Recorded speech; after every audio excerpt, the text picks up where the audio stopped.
Hello mga friends! Welcome to another video. Update muli tayo how much the exchange rate here in Saudi Riyal to Philippine Peso as of April 25, 2024.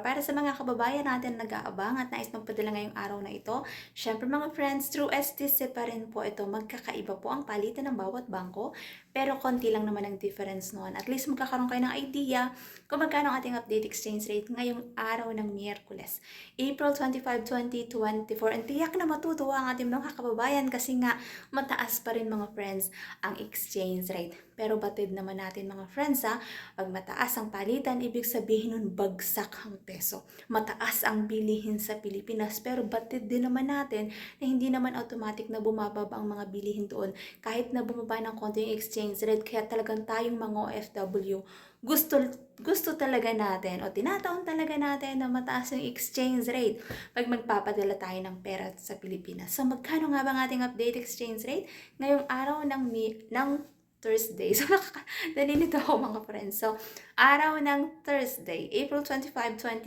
2024. Update natin, 1 real equivalent ng 15.29 pesos. Mataas pa rin mga friends ang ating exchange rate and everyday tumataas siya para sa mga kababayan natin na nag-aabang at nais magpadala ngayong araw na ito. Yan po ang ating update exchange rate through STC ito mga friends, STC Pay to Bank Account. Kaya mataas po ang palitan. And syempre pag nagpapadala tayo ng pera sa Pilipinas, meron po tayong binabayaran na transfer fee. At meron din po yung VAT. Ang lahi ko pa rin paalala para sa bawat isa sa atin, matuto tayong mag-ipon, magtipid at matutong mag-invest. Batid natin mga friends na mahirap ang buhay sa ibang bansa, kaya wag nating kalimutan na mag-ipon tayo para sa ating kinabukasan. Napakahirap ng buhay sa Pilipinas mga friends.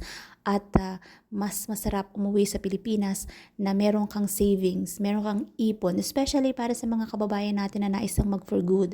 Napakasarap sa pakiramdam na uuwi tayo na meron tayong ipon. Ipon na magagamit nating pang negosyo pag nais ating magnegosyo, kasi batid natin mga friends na mahirap ang buhay sa Pilipinas kung wala kang pagkakakitaan. Kaya wag nating kalimutan na mag-ipon tayo, lalong-lalo na kung meron ka namang kinikita, meron kang trabaho, malakas pa ang katawan mo, at may panahon pa para mag-ipon. Gawin na natin yun ngayon mga friends. So wag nating kalimutan, mag-ipon tayo para sa ating kinabukasan. So that's it for today's video mga friends. Thank you for watching and see you in my next update. God bless everyone. Much love.